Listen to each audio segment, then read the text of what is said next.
noches, amigos. Bienvenidos a la emisión estelar del Comercio TV. Aquí lo más destacado del día. Mucha atención. Hay nuevas disposiciones para la utilización del transporte público en Quito. Será necesario el carnet de vacunación. ¿Desde cuándo? Se los contamos más adelante. Delincuentes a bordo de varias motocicletas están cometiendo asaltos en el suroeste de Guayaquil. Una cámara de seguridad captó el accionar de estos malhechores. Salió de su casa a las 6:30 de la mañana para dirigirse a su trabajo. Desafortunadamente, no fue la única que madrugó. Delincuentes a bordo de varias motocicletas la abordaron para robarle. Yo traté de correr y me alcanzaron a media cuadra. Me agarraron por la parte de atrás. En el momento que me estaban revisando vinieron las otras motos y el que estaba con este chico le dice, súbete, súbete. Y entonces ellos salieron ya a toda velocidad. Ocurrió en la 39 y la B, suburbio de Guayaquil. Se trata de una banda delictiva que opera en el sector bajo la modalidad de enjambre. ¿Ya ha pasado esto antes? Sí, ya con una compañera hace 15 o 21 días. A ella sí la arrastraron, le robaron su bolso, le robaron su teléfono. A esta hora de la mañana siempre roban, siempre, siempre. No es la primera vez y todos son las motos. Ahora te andan robando en grupo, 6, 8 motos por la calle buscando qué robar. ¿Estas personas son de acá del sector? Claro, son de allá del fondo, de la H, la J, de por allá son. Se le van a robar en grupo por aquí, por toda la avenida 38. La víctima comunicó lo sucedido a la Policía Nacional, cuyos agentes capturaron a 2 presuntos asaltantes en moto. Tras verificar a través de fotos, la afectada se percató que se trataba de otros individuos. Con la mañana igual aquí los motorizados y los móviles tienen la disposición de toda motocicleta que vean con 2 ocupantes realizarles un registro. En la primera semana del año, en el distrito Portete, que abarca el suburbio de la urbe, han sido detenidas 6 personas por diferentes delitos, así como el decomiso de un arma de fuego y una motocicleta utilizada para delinquir. Informó Jorge Salazar. En Esmeraldas fue desarticulado un presunto grupo delictivo dedicado al asalto y robo de unidades económicas. 3 sospechosos fueron detenidos. Uno de los hechos delictivos quedó grabado por cámaras de seguridad. Ingresaron a un almacén de ropa ubicado en el centro de Esmeraldas. El uno con pistola y el otro con cuchillo sometieron al dueño del local. No les interesaban las prendas de vestir, querían dinero de la caja del día. Y rápido, el afectado como que quiso detener el robo y fue golpeado en la cabeza. De una manera abrupta, irrumpen antisociales con la finalidad de sustraerse las pertenencias. El golpe produjo un corte y la sangre corrió por el rostro. A los delincuentes poco o nada les importó. Aprovechando que no había clientes, buscaron en los cajones. También empacaron los objetos pequeños que les significaba dinero rápido. Se pudo obtener indicios asociativos que vinculan a los presuntos autores con la responsabilidad material de estos lamentables hechos. Este sería uno de los varios robos ejecutados por los presuntos delincuentes. En esta oportunidad, las decenas registradas por las cámaras de seguridad fueron claves para los agentes investigadores, que en 3 allanamientos lograron la captura de 3 sospechosos que, de acuerdo al análisis facial, 2 serían los responsables de golpear y robar el almacén de ropa. Cada uno de ellos tienen antecedentes delictivos por robo calificado, tenencia y porte de armas, por sustancias sujetas a fiscalización. En las viviendas allanadas encontraron algunos indicios relacionados a los hechos delictivos, como la motocicleta en la que se movilizaban, un arma de fuego, entre otros artículos. Indicios que son reconocidos claramente por las personas perjudicadas. En la ciudad de Esmeraldas, en 2 semanas del nuevo año, 4 organizaciones delictivas han sido desarticuladas. En Quito informó Iván Casamen. En la ciudadela Ibarra, al sur de Quito, 2 hombres que contaban con antecedentes penales fueron baleados. Según el reporte policial, los fallecidos hace 3 meses recuperaron la libertad. A las 20:30, el ruido de las balas alarmó a los vecinos del barrio 2 de febrero. Transeúntes que estaban por el sector comentaron que los fallecidos eran perseguidos por un vehículo del cual les disparaban. En la huida intentaron tomar una calle alterna, pero el conductor no logró controlar el auto y chocó contra una vivienda. Y fue el fin para el chofer y pasajero. Habían sido abordados por 3 sujetos, preliminarmente de nacionalidad ecuatoriana, afroecuatorianos, quienes descierran aproximadamente en la calle Paulina Hernández, y en este sector ellos proceden a dispararles. Malheridos quedaron al interior del vehículo. Los curiosos intentaron ayudar, pero al ver que las cosas estaban graves, lo que hicieron es llamar a las entidades pertinentes. En primera instancia llegaron paramédicos del cuerpo de bomberos, quienes confirmaron que las 2 personas tenían varios impactos de bala y que los signos vitales eran nulos. Entre las primeras indagaciones mueren al instante, producto de esta balacera. Policía Preventiva acordonó el sitio del crimen. Agentes de la Dinastía de Criminalística levantaron los indicios balísticos. De las verificaciones en el sitio, las víctimas, ambos con antecedentes, no portaban armas de fuego. No les fue posible repeler el ataque criminal. En los primeros indicios balísticos solamente tenemos arma de 9 milímetros, arma corta, no tenemos armas largas por el momento en algún tipo de indicio balístico. Según el comandante del distrito Quitumbe, coronel Joan Luna, se trataría de un problema entre el crimen organizado. Uno de los fallecidos presuntamente sería miembro importante de una banda delictiva. Presumiblemente obedece a un tema de delincuencia organizada, por cuanto los 2 sujetos hoy fallecidos habían salido hace pocos días de la cárcel de Ibarra. Los vecinos prefirieron no decir nada de lo que vieron, pero el rostro de los baleados no les era conocido. Al parecer, no eran del sector. Quién sabe, estaban de paso, sin imaginarse que el fantasma de la muerte les vigilaba de cerca y con el dedo en el gatillo. En Quito informó Iván Casamen.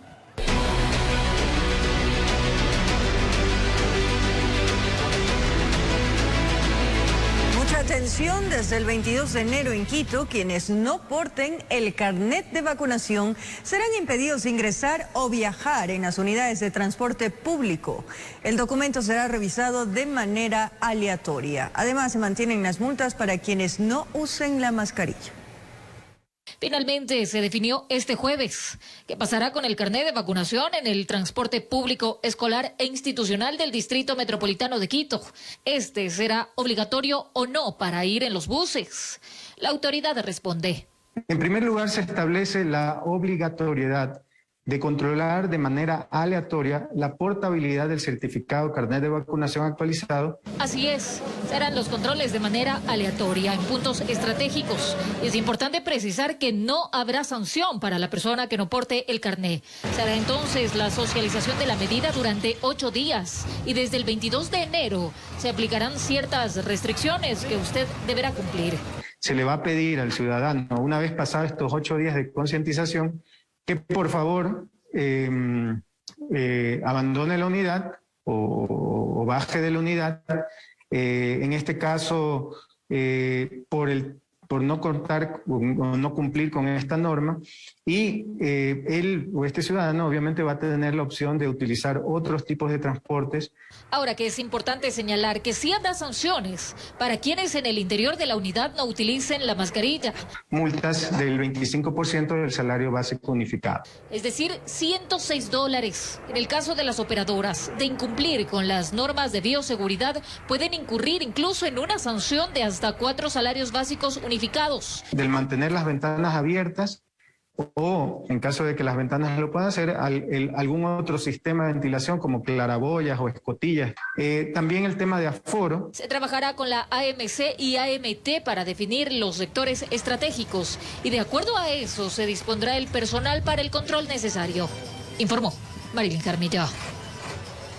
Desde este lunes 17 de enero, los centros educativos podrán continuar con sus planes de clases presenciales voluntarias con aforos controlados.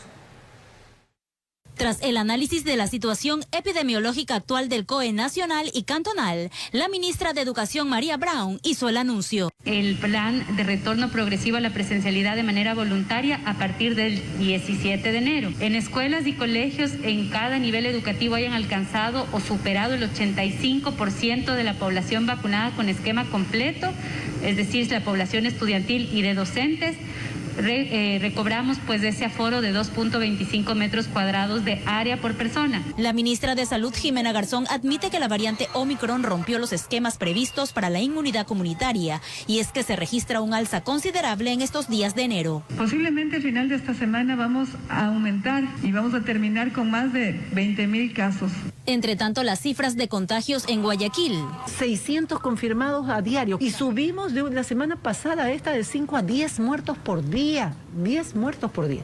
Que la vacuna protege 7 veces más de una persona no vacunada. Pese a este incremento, la mortalidad no es mayor a los días más difíciles de la pandemia. En Guayaquil existiría una tasa de letalidad de 1.2 por 1.000 casos de COVID, es decir, de cada 1.000 casos de COVID, 1.2 fallecen. Si yo comparo con la semana epidemiológica 16 a nivel nacional, fallecían 43 personas de cada 1.000 casos. Entonces, si ustedes comparan 43 a 1.2, ese es el efecto de las vacunas. La alcaldesa de Guayaquil hizo una exhortación. En los cantones vecinos tienen abiertos discotecas, tienen abiertos bares, están los prostíbulos abiertos, no toman medidas en los restaurantes. Le he pedido al ingeniero Juan Zapata que desde el COE Nacional se dicten medidas nacionales. La respuesta. Las decisiones que hay que tomarlas hay que hacerlos, pero necesitamos un marco normativo para eso y la mejor opción es hoy la ley de pandemia que se está tratando en la Asamblea Nacional. No depende de la Asamblea. En ese sentido sí, porque la norma actual no preveyó una pandemia, por lo tanto hay que ser respetuosos de las competencias de los GATS. Si usted me pregunta a mí, el día de mañana yo haría una resolución del COE Nacional, que es el que manda en pandemia. Estas son medidas nacionales y se aplican en los 121 cantones. No hay que esperar a la Asamblea. Las leyes se demoran. Después de los 2 debates tienen que ir al veto presidencial. Después del veto presidencial, la publicación del registro oficial. Y si hay observaciones, regresa a la Asamblea Nacional. Hasta eso ya pasó el pico, estamos en el pico del carnaval. Informó Roselena Vascones. Los puntos de emergencia de triaje COVID-19 de la Red de Salud Pública y del Seguro Social IES continúan registrando largas filas de personas que buscan realizarse una prueba para confirmar o descartar un contagio. Según las autoridades, el nivel de positividad se mantiene en índices altos. Mucho antes que amanezca y empiece la atención, el Centro Clínico Quirúrgico Ambulatorio del Instituto Ecuatoriano de Seguridad Social al norte de Quito lucía así, con una larga fila de personas que buscaba una prueba COVID y atención médica. Entre ellos encontramos a Patricia Campoverde. Toda su familia tenía la sospecha de estar contagiados. Con dolor de garganta, con fiebre. Primero comencé yo. Y ya después mi otra hija, la última, y ahorita está mi hija y mi esposo ya dijo que le dolía también la garganta anoche. Y venimos a ver si es que tal vez no sea el COVID. Estalén Anchumbia, también con síntomas relacionados al virus, esperaba en la fila su turno. Estuvo en contacto con una persona que dio positivo y buscaba confirmar o descartar un contagio. Estoy con fiebre ya 2 días. Últimamente recién mi prima me pasó el resultado de una PCR que se hizo y le salió positivo. Entonces, como me fui de viaje con ella, por eso voy a hacerme, como ya estoy con síntomas, voy a ver qué me dicen los médicos. A Sonia Saldo Riobas le practicaron una prueba rápida en su empleo. Sin embargo, ahora buscaba una PCR para confirmar el resultado. Me hicieron una prueba así rápida y me salió positivo, ¿no? Dolor de cabeza, garganta, diarrea, todos esos síntomas. Un panorama que también se repite en los puntos de triaje COVID de la red pública. Así amaneció el Centro de Salud Las Casas. Tengo gripe, me duele mucho el cuerpo y la cabeza. Y dolor de garganta, tos y dolor de cabeza. Gabriela Mesa, directora distrital del Ministerio de Salud, detalla que la demanda se mantiene alta y continúa creciendo. Este es un punto que atiende en general de 90 a 120 turnos diarios. En promedio, en los otros puntos tenemos alrededor de 60 personas que acuden para el triaje respiratorio. Lamentablemente, esto se ha visto traducido en el índice de positividad de las pruebas. En el caso de cada uno de los puntos tenemos una gran cantidad de personas que resultan positivas, alrededor de un 53% a escala nacional y 38% para el caso de las pruebas PCR. Mientras la demanda de pruebas crece, la demanda para vacunas desciende en algunos centros. Así lució el Coliseo de la Universidad Central. Nos dijeron que estaba aquí vacío, entonces vinimos rápido con mi esposo para vacunarnos la 3ª dosis. Eso es importante para no contaminarles y que todos estén seguros. He recibido la 3ª, una seguridad para vivir. Lo mismo mismo ocurrió en el Centro Deportivo Iñaquito. Pues para estar protegidos tenemos que vacunarnos, ¿no? El cuidado que por el nuevo rebrote que hay y específicamente para el cuidado de mi familia. Autoridades insisten en no bajar la guardia y acudir a vacunarse. En Quito informó Adriana Rojas. Cambiamos de tema. El intento de asesinato de la directora de la cárcel de mujeres se suma a los casos en que funcionarios del sistema carcelario han sido víctimas mortales durante el servicio de su labor. No son nuevos los casos en los que atentan en contra de la vida de funcionarios que prestan servicios en el sistema carcelario de Guayaquil. Nos remontamos a la mañana del 7 de julio de 2005, cuando el director de la penitenciaría del Litoral en ese entonces, Eddie Enríquez, de 36 años, recibió 8 impactos de bala cuando salía de su domicilio en la cooperativa Juan Montalvo, norte de Guayaquil. Iba en dirección a su trabajo cuando fue interceptado por un desconocido que, antes de cometer el crimen, se dio el tiempo de comprar pan y leche en un local cercano. El occiso trabajaba en un plan para evitar el ingreso de armas y drogas al centro de reclusión. Ya para el 27 de abril de 2007 se registró otro crimen de similares características, esta vez en contra de Soledad Rodríguez, exdirectora del Centro de Rehabilitación Social de Varones. Apenas tenía 2 meses en el cargo, pero ejerció 20 años como coordinadora de procesos de rehabilitación. Ya había recibido amenazas de muerte y su deceso se convirtió en una realidad, con 2 impactos de bala en la cabeza, uno en la espalda y otro en el tórax. Ese mismo día, Rodríguez tenía pensado renunciar a su cargo. 7 personas fueron detenidas por este caso, 4 de ellas autores materiales. Habrían cobrado $500 cada uno. 11 años después, el 27 de marzo de 2018, Gavis Moreno, de 46 años, quien había ejercido 8 meses como directora de la cárcel de mujeres de Guayaquil, fue atacada con 12 disparos cuando iba en su camioneta por la vía perimetral después de haber cumplido una jornada más de trabajo. Gavis Moreno instauró medidas de control que habrían causado molestias entre las privadas de libertad. Pero no solo directores, sino también guías penitenciarios forman parte de las cifras de muertes violentas. El 16 de octubre de 2019 asesinaron a Roque Rodríguez en los exteriores de la penitenciaría. Él se encontraba dentro de su vehículo cuando recibió los disparos. En septiembre del año siguiente, otro agente fue asesinado en Mucholote, norte de Guayaquil. También estaba dentro de un vehículo. En cambio, para ejecutar el asesinato de Cintia Taguano, supervisora de guías penitenciarios en Guayaquil, un hombre subió al bus intercantonal que ella tomó al salir del trabajo, fingió ser pasajero y cuando notó que se quedó dormida, la atacó con 4 disparos delante de todos. La cámara de seguridad del vehículo captó el lamentable suceso aquel 8 de abril de 2021. Y apenas pasaban 5 días del 2022 cuando a Cristian Llerena lo recogió su padre en moto a la salida de la penitenciaría donde laboraba. Se detuvieron en un semáforo cuando desconocidos a bordo de otra motocicleta los alcanzaron. Uno de ellos disparó 8 veces en la espalda del joven de 28 años. Y el último caso, que guarda una excepción, registrado días después, el 12 de enero de 2022, el de la funcionaria Lorena Calderón, quien milagrosamente se salvó después de haber sido interceptada en la vía Guayaquil-Daule cuando se movilizaba hacia su domicilio. Su abogado resultó herido, pero no de gravedad. Informó Celeste Dueñas. Gracias por seguir en sintonía de la emisión estelar del Comercio TV. Un juez de Manabí dictó medidas cautelares a 2 hombres investigados por la supuesta violación a la modelo manabita Naomi Arsentales. Esto fue denunciado por ella antes de su muerte. Ha pasado más de un mes tras la muerte de Naomi Arsentales y su caso da un nuevo giro.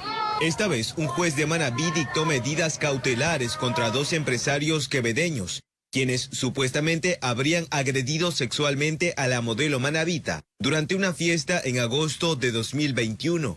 El hecho fue denunciado por la propia Naomi antes de ser encontrada sin vida en un departamento en Manta. El señor juez consideró no procedente el pedido de fiscalía y el pedido de la víctima de que se dicte la medida cautelar de prisión preventiva y ha dictado medidas alternativas como la presentación periódica y la prohibición de salida del país. El abogado de la familia mostró su desacuerdo ante la decisión, pese a las pruebas presentadas por fiscalía. Aquí habría riesgo procesal y peligro de fuga si no se dicta esa medida cautelar como es la prisión preventiva. Con respecto al nuevo informe de autopsia, él indicó que ya está en manos de la Fiscalía General del Estado. Sin embargo, hay inconsistencias. Evidentemente existen contradicciones entre el uno y el otro informe. Yo no puedo revelar el contenido de los informes porque sería difundir información reservada con carácter restringido. Gloria Sabando, madre de Naomi, solo espera que el proceso judicial llevado desde Guayaquil tras un cambio se agilice más, pues la toma de versiones no avanza con prontitud. Como madre me siento muy decepcionada por todos estos aplazamientos que han habido en el tema de las versiones para saber qué más podemos descubrir con la verdad. ¡Justicia para Naomi! ¡Justicia! Informó Eric Zambrano. Dos jóvenes quienes habrían intentado robar un mini market en el sector de Tumbaco, al nororiente de Quito, fueron detenidos por la Policía Nacional. Según las versiones de los afectados, esta no sería la primera vez que los antisociales visitaban su local comercial. Aprovechando la penumbra, los dos amigos se acercaron al inmueble sin levantar sospecha alguna. Mientras uno de ellos vulneraba las seguridades del local, el otro, desde el exterior, lo esperaba sigilosamente, guardando la espalda de su compañero y aguardando de que no sea visto por los vecinos del lugar. Aproximadamente a las 23:30 sucedió un robo a una unidad económica, en este caso a un mini market, en donde dos personas de sexo masculino menores de edad habían ingresado forzando las cerraduras a este mini market con cuchillos, con armas blancas. Todo parecía ir tal cual como lo planearon. En el video se ve cómo el hombre que se encontraba en el interior del mini market empieza a lanzar los víveres que se intentaban llevar, pero se alertan por un llamado de los dueños del local comercial, quienes salen tras de los sospechosos.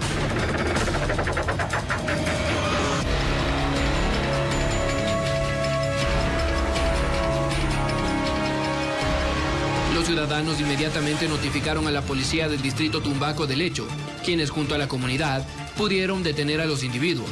Justamente ya la comunidad se había levantado, les había logrado capturar a estos dos menores. Ya una vez ante las autoridades competentes, la ciudadanía los identificó y realizó las respectivas denuncias. Pese a no superar la mayoría de edad, supuestamente esta no sería la primera vez que cometían estos actos. Nos comentaba la señora que no es la primera vez que los mismos muchachos habían ya cometido anteriormente algunos hechos de violencia, de robo al interior de este mini market.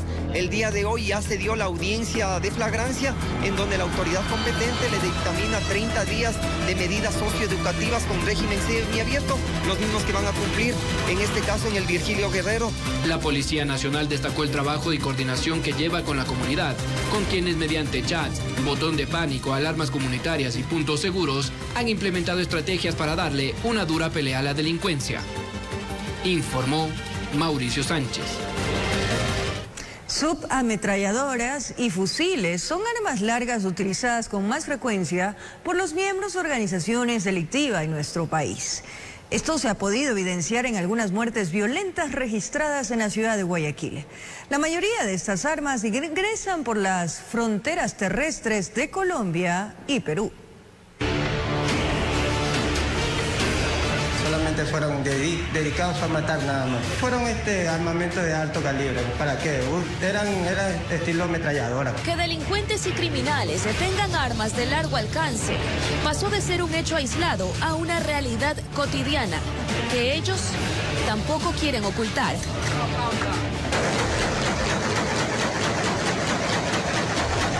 Utilizadas sobre todo para cometer asesinatos, según detalla el jefe de la Dirección de Muertes Violentas de la Policía de la Zona 8, que comprende Guayaquil, Durán y San Borondón.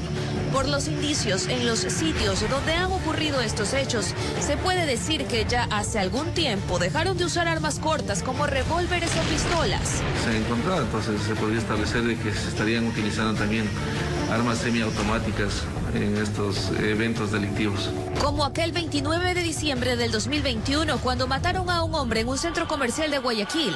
Y encuentran en el mismo lugar 3 armas de fuego. Una subametralladora, marca Hebron Calle, M15 calibre 2.23. O el pasado 7 de enero, cuando le quitaron la vida a un niño en el suburbio. Se encontraron en el lugar aproximadamente 20 indicios balísticos. Sin embargo, se tiene conocimiento que se utilizaron armas de grueso calibre. De acuerdo a un máster en criminalística, las armas largas más utilizadas por las bandas delictivas son las subametralladoras y fusiles.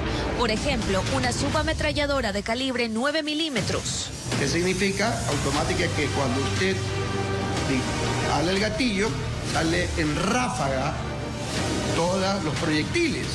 Esto de aquí, claro, que en unas manos equivocadas pueden causar mucho daño. Entre los fusiles de asalto más comunes está el M16 de 5,56 milímetros de fabricación estadounidense y el AK-47 ruso de calibre 7,62 milímetros.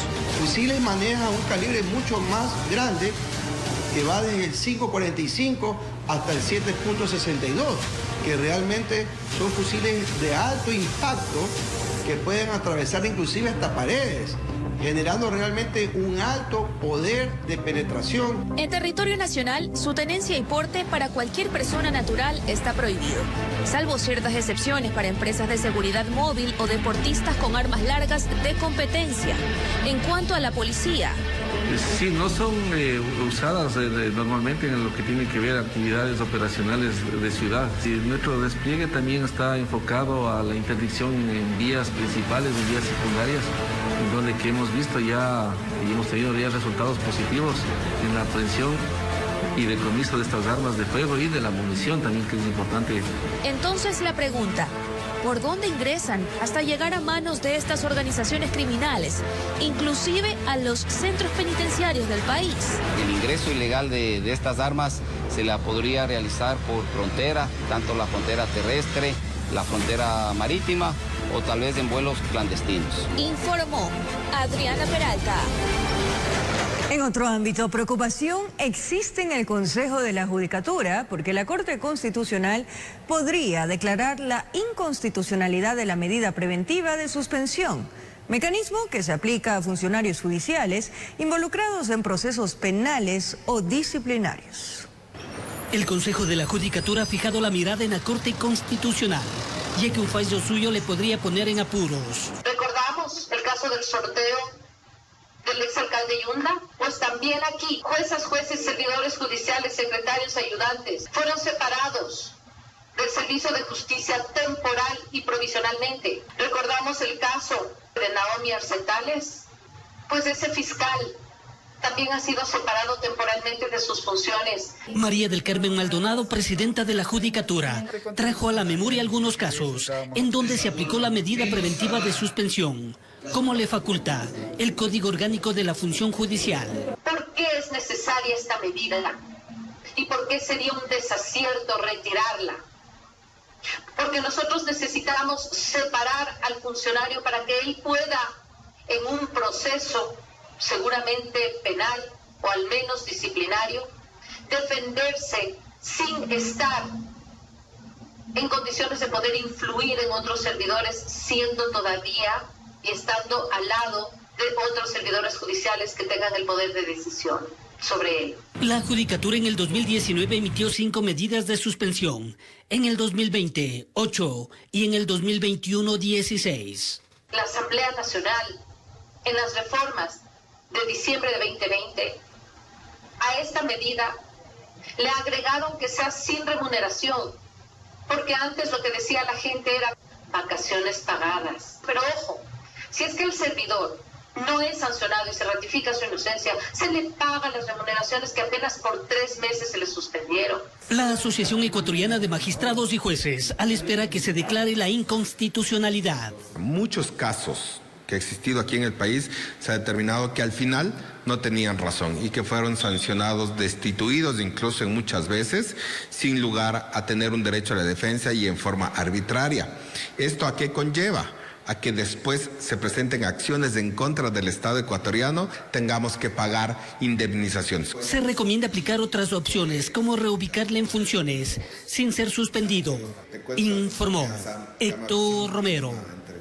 14 denuncias de presuntos delitos contra la administración pública fueron presentadas por la titular de la CERCOP, María Sara Gijón, a la Fiscalía General del Estado. Las denuncias corresponderían a posibles delitos cometidos desde 2019 hasta 2021. Posibles delitos como cohecho, estafa, peculado, tráfico de influencias, falsificación, uso doloso de documento falso y ataque a la integridad del sistema informático serían algunas de las denuncias que el Servicio de Contratación Pública presentó ante la Fiscalía de Pichincha la tarde del jueves 13 de enero. Según explicó María Sara Gijón, directora del CERCOP, las denuncias fueron analizadas por las alertas ciudadanas presentadas en los años 2019, 2020 y 2021. Nosotros cuando llegamos en el mes de junio identificamos más de 200 denuncias que estaban represadas. Y dentro de esa revisión de 78 de esas 200 denuncias que están siendo analizadas, tenemos los siguientes datos que yo creo que son importantes. Que 35 de esas denuncias han sido desechadas. 9 de ellas, los denunciantes ya habían presentado también acá. 20 denuncias siguen siendo analizadas y el día de hoy estamos entregando 14 denuncias. Gijón informó que estos posibles delitos se habrían efectuado en procesos de contratación pública, mismos que con su posterior análisis por parte de Fiscalía se identificará las afectaciones que estos actos habrían dejado al Estado. Eso todo tiene que determinarlo ya no solamente los señores fiscales y señoras fiscales, sino también ya un momento que llegue a los señores jueces, es ahí donde se determinará exactamente cuál ha sido no solo la vulneración como tal de derechos, sino el impacto económico que esos delitos han tenido. El trabajo que nosotros hemos realizado y el trabajo que debe realizar la Fiscalía es la defensa de los derechos y de los intereses del Estado ecuatoriano. La entidad informó que también trabajan en conjunto con la Contraloría para verificar cualquier anomalía o irregularidades en los procesos de contratación, tanto antes de las firmas de los convenios como en la adjudicación de los mismos. Informó Mauricio Sánchez. En junio de este año, el Metro de Quito podría contar con un operador internacional que permita poner en marcha el sistema de movilidad a finales del 2022. El consorcio de expertos internacionales presentó los parámetros técnicos. Para conocer cómo avanza la obra de movilidad más importante de Quito, el metro, fue necesario colocarnos indumentaria de seguridad para dirigirnos a una parada bajo tierra. Están las taquillas donde se hace la venta de los tickets para el viaje, pero también vamos a tener máquinas automáticas de expendio de tickets. Gradas eléctricas, señalética, sistema de recaudo son parte de las adecuaciones. Otro es el panorama dentro del tren en el recorrido. Inició en la estación de La Magdalena al sur de la ciudad con destino a San Francisco, casco colonial, con una distancia de 1.6 kilómetros en un tiempo estimado de 4 minutos. Son trenes que cuentan con un sistema de seguridad que evita completamente cualquier posibilidad de choques. Ya en la estación San Francisco se conoció la hoja de ruta que permitirá que el metro brinde su servicio. Esto tras la entrega de los parámetros técnicos que hizo el consorcio de expertos internacionales liderados por Ferrocarriles de Cataluña al alcalde de la capital, Santiago Guarderas. Vamos a iniciar ya una convocatoria internacional para seleccionar al operador internacional que se encargará de la explotación, operación del metro. Está previsto que en el mes de junio de este año una empresa extranjera sea quien opere el metro, la cual deberá asumir la planificación del servicio, la operación de trenes y estaciones, controles de calidad, entre otros. Debe ser capaz de efectuar con elevados índices de calidad la operación tanto de los trenes como de las estaciones. La empresa Metro de Quito está a la espera de la entrega de los términos de referencia para contar con un operador. Hay un primer interés de varias empresas. A la Deutsche Bahn, que es el operador estatal alemán de ferrocarriles, también hemos tenido diálogo con 2 operadores estatales franceses.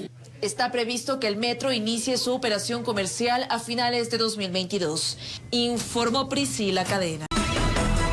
Y les contamos, amigos televidentes, que la Asamblea Nacional aprobó las reformas que regulan el refinanciamiento y facilidades de pago para los créditos educativos, becas y ayudas económicas. Con la normativa, 9.200 becarios del país podrán acogerse a un plan de pagos por convenios desde 18 meses hasta 20 años.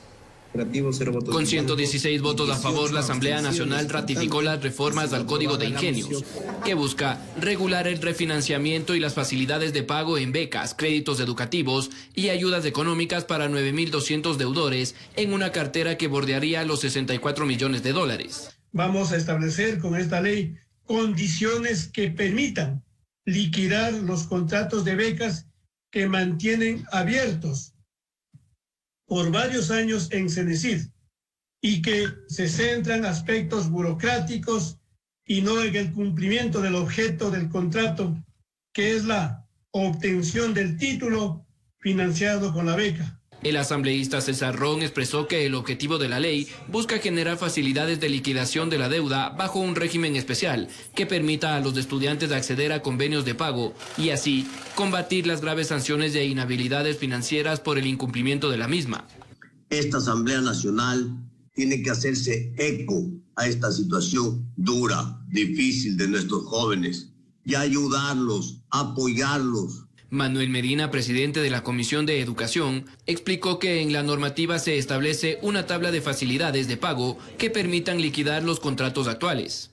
Es así que los estudiantes que mantengan créditos de $0 a $2.000, el convenio de pago será hasta en 18 meses, de $2.001 a $5.000 hasta en 27 meses, de $5.001 a $10.000 en 3 años y de $10.001 a $20.000 hasta en 4 años y medio.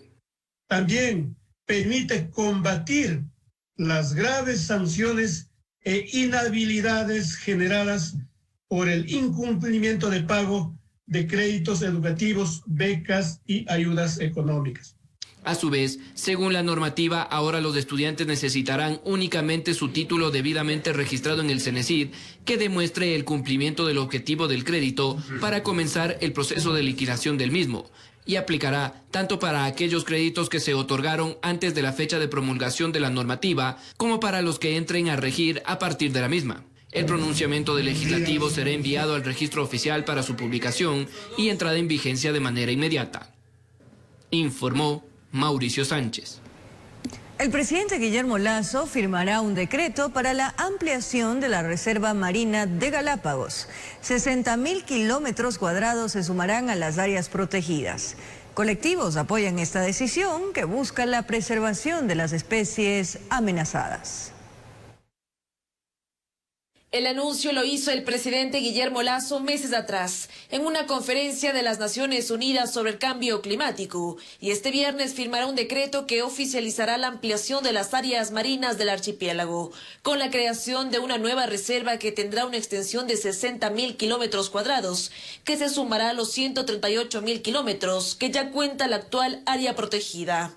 A garantizar la conservación marina a largo plazo, y esto puede generar una gran cantidad de recursos, no solamente a Galápagos, sino en general al país, temas de investigación científica, por temas de turismo. Para el colectivo Más Galápagos es un hito histórico, ya que la nueva reserva establecerá un corredor que conectará las aguas ecuatorianas con las costarricenses, formando una zona de migración segura para especies amenazadas. Las especies, sobre todo altamente migratorias, como tiburones, tortugas y otras, pues tendrán un corredor que garantice su seguridad y que no hayan anzuelos en esas zonas.